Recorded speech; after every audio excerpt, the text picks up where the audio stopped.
Hello everyone, this is Lew and Dan on your left. Hello Dan. Hi, how you doing, Lew? I'm fine. It's wonderful to be able to take time to talk to you. Oh yeah, I always look forward to it. Is anything happening there in the mailbox? Oh, not a whole lot, except I got this newsletter from this organization that keeps sending them to me. Yeah. It's a Christian organization, and they happen to bring up on their front page I'll say the name correctly, the Eliyahu message. But when I read this, it was really not the Eliyahu message. It was what someone else wrote, a person, about their interpretation, and it's not scripture, and it's misleading.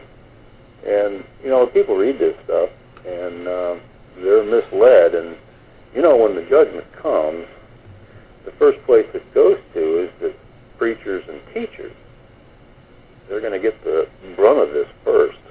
So you best be making darn sure what you're teaching is scriptural. It's Yahuwah's word and not your understanding of Yahuwah's word. The biggest thing with a lot of these people is they're into all this prophecy stuff. And you know as well as I do that prophecy is of no private interpretation. And it's best understood after the fact. That way we can look and see, okay, this is what happened, and that's what was written about what was going to happen. And you can see it's perfect. But, when they start grabbing straws and everything, and, this is going to happen, and this is going to be the date, and everything, you can really get in trouble that way. Big time, yeah. Yeah. That's their ultimate goal, is to think that they possess a revelation that pastor maybe received, and it's just his imagination. Mm-hmm. Yeah, he didn't get sent. I mean, Yahuwah didn't send the people that have the false teachings. No, that's exactly right. Yeah. And, there was a little bit in here, too, about how they're following, well, they don't, we deny his name, so they're following God and their Lord. Yeah. And I wrote a little note here, just between you and me, because you're the only one that reads my little notes here. And we don't mention names or denominations or anything. But No. It says, yes, you are following God, and your Lord is pleased with you. However, Yahuwah has not sent, Yahuwah has sent watchmen to warn you of your errors, and you have turned a blind eye. Come out of her and partake not of her sins. And I wrote this prophet that they hold in high esteem is not Yahuwah. That's And right. there was some other writing in here. I mentioned Nehemiah 6:1-4, talking about Sanballat. Okay? Well, we basically know the story about that.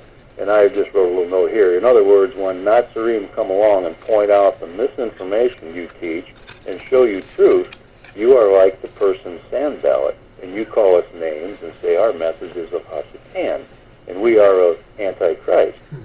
But because you are praying for us, that makes your position okay? I don't know. When you mentioned that name, Shaitan or Satan, it's interesting because he's the one that's instituted all these replacements for the festivals of Yahuwah. He's invented Sacraments and the New Year's. When is the New Year really? Well, it's in what people would consider the spring. Yeah. Yeah. It's Well, now. yeah, Exodus 12, verse 2, that's shabuoth, chapter 12. It says, this is the beginning of moons to you. It's the beginning of the year. Mm-hmm. The year is now, today. This is the new year starting this day. That if anybody wants to look at the date of this upload, it's today. Yeah. It's in the springtime, yeah. Or what they call spring, it's summer actually. The arrival of the first month. It actually is a dark moon. Yeah, a new moon. We don't see the new moon. And then Satan took away a lot of stuff. He stole everything, basically, that Yahuwah wants us to guard. The commandments. You don't have to obey those 10 commandments. Yeah, you do. It's the eternal covenant. And the sign of the covenant is the weekly Sabbath, which, we observe. So it's really just us observing and guarding his word. And they shun his word. They have a bitterness toward his word. Turns his word into wormwood. And the festivals, which were all replaced by new ideas, and Sunday, and the saints' feast days. They have a lot of those. Instead of obeying the commandments and keeping the annual, days of rest and observances. And here they are. I'm going to hold a picture of the little flash card up there. It's, there's 7 of them, basically. It starts in the spring with Pesach, that's the red one. And then Matzah begins the evening after Pesach.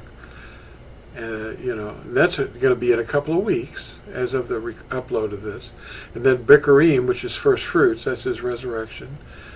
And then we've got 50 days later, shabuoth.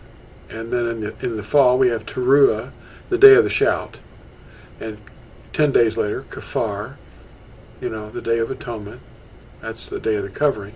And then Sukkoth.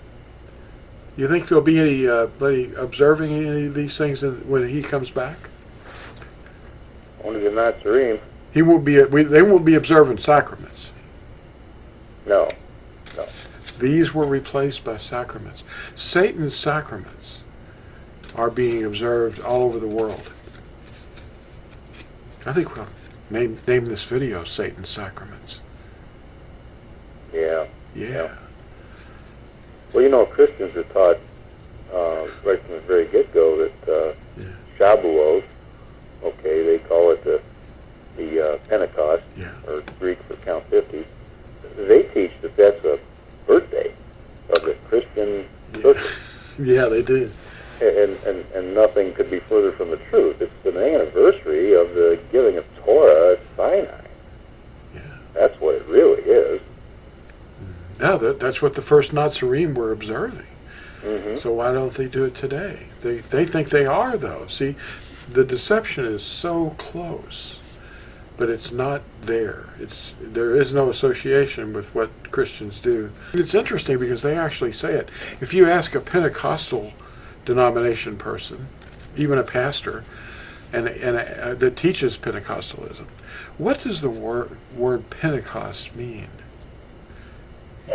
It'll be a rare person that knows. It means count 50. Mm-hmm. Pentecost. Well, count 50 days from what? The resurrection. Yeah, Bikurim. It's all right there in Yahuwah's Torah, in Leviticus 23.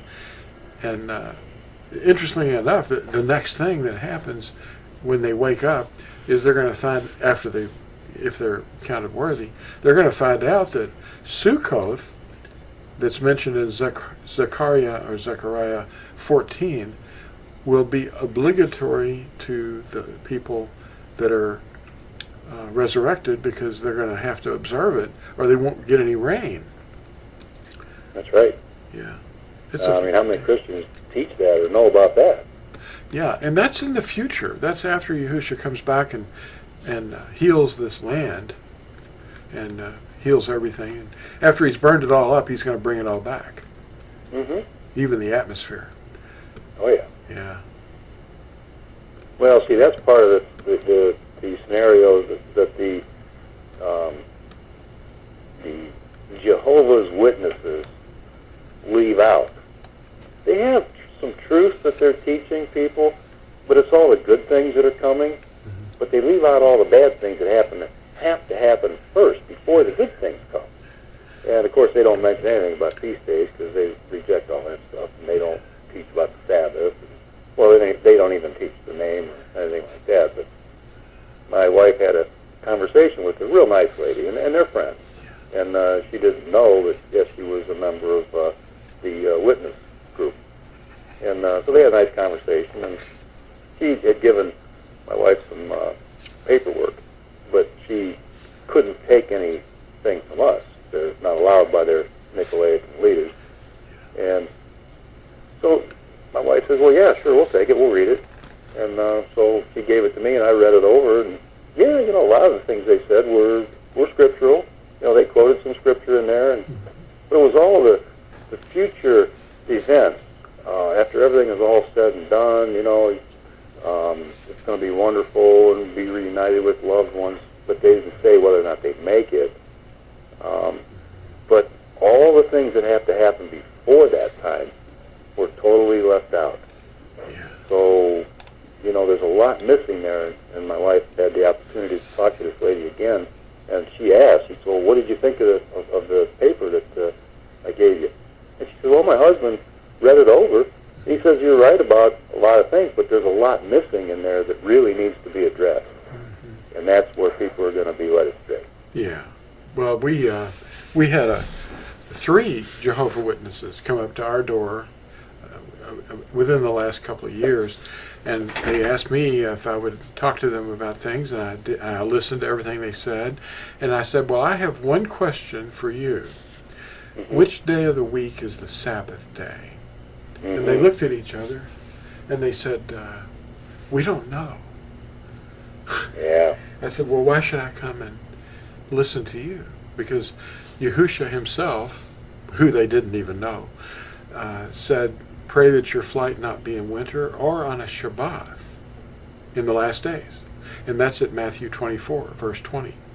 And so that, basically put them in a headspin, and they couldn't get away fast enough. Yeah. I told them about that verse. I quoted Yahusha. And when a person says, oh, I know him, and they don't guard his commandments, that means they're a liar. If you read 1 Yehukanan or 1 John chapter 2, verse 4. Mm-hmm. So they don't know him. Why should you go to their meetings and learn from them if they don't know him? Exactly. Yeah, and they don't even know who the Messiah is. They have no idea who's coming. No, they think that he was Michael, the archangel that descended down to earth and became a human being and lived among us and was killed and then went back to heaven and turned into the Messiah again. So Yahuwah used one of his own creatures, yeah, as an offering for all mankind's sin. That's pretty thin. That's really thin. That's tough. Yeah. Well, he made a body for himself. Yahuwah made a body. In that day, you will know that I am He. Exactly. And when he said, "I am He," what happened? They fell backwards. It was Ani Hua, I am He, and they fell backwards. That's right. Wow. Well, I think we're down to that time again, where that Eliyahu message is being proclaimed, and it's loud and clear. Yeah, Malachi 4, right? Exactly. And what is the Eliyahu message? Well, remember the Torah of Moshe, and you have to call on Yahuwah. Don't be calling on the Lord. Yeah, that's the message of Eliyahu when he was on Mount Carmel. Yeah. That's right. Yeah. So how long are people going to be wavering between two opinions? Well, we know him. We know his name. We guard his commandments.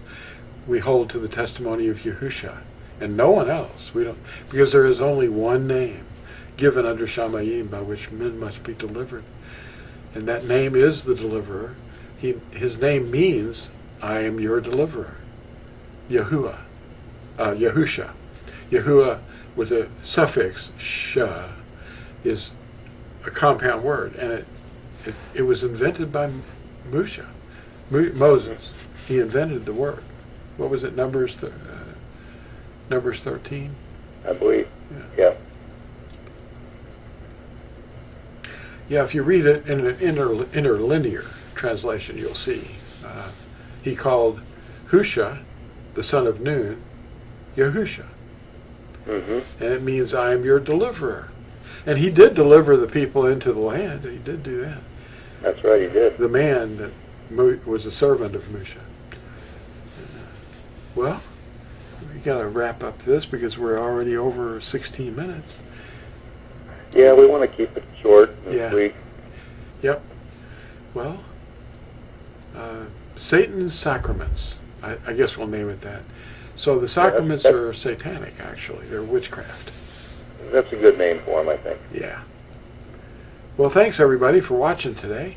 And we're going to have another exciting episode next time. And be sure to watch for it. Be a subscriber. Like it. And we'll see you in the next one. Bye.